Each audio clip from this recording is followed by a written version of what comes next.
वरिष्ठ वायरस विशेषज्ञ वी रवि ने कहा है कि यदि देश में लॉकडाउन को खत्म कर दिया जाता है तो कोरोना वायरस केसों की संख्या तेजी से बढ़ेगी। National institute of mental health and neuro science के न्यूरो वायरोलॉजी विभाग के हेड और कोरोना वायरस महामारी को लेकर कर्नाटक सरकार की ओर से गठित टास्क फोर्स ने नोडल ऑफिसर वी रवि ने देश में कोरोना के कम्युनिटी स्प्रेड को लेकर चेतावनी दी है।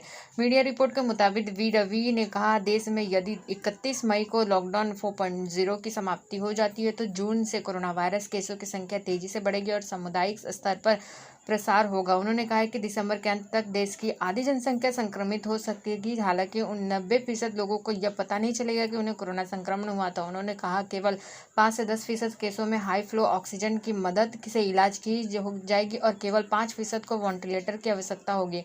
उन्होंने राज्यों को सलाह दी कि स्वास्थ्य ढांचे को तैयार रखना चाहिए। Indian council of medical research ने सभी राज्य सरकार को सभी जिला में कम से कम 2 वेंटिंग लैब बनाने का निर्देश दिया है। बुधवार को कर्नाटक 60 लैब का टारगेट पूरा करने वाला पहला राज्य बन गया। देश में कोरोना मृत्यु दर को लेकर वी रवि ने कहा है कि यह देश में 3 से 4% रहा है। गुजरात में सबसे अधिक 6% मृत्यु दर है। उन्होंने कहा है कि वैक्सीन के लिए हमें अगले साल मार्च तक इंतजार करना पड़ेगा।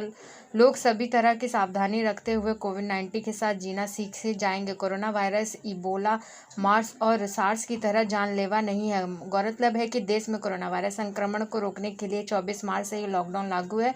अभी लॉकडाउन का चौथा चरण चल रहा है जो खत्म हो जाएगा। अभी सरकार ने यह घोषणा नहीं की है कि 1 जून से देश में लॉकडाउन का 5वां चरण शुरू होगा या नहीं। देश में पिछले 24 घंटे में रिकॉर्ड करीब 8,000 कोरोना संक्रमण के नए केस मिले हैं, जो तो 11,000 से अधिक रिकवर हैं।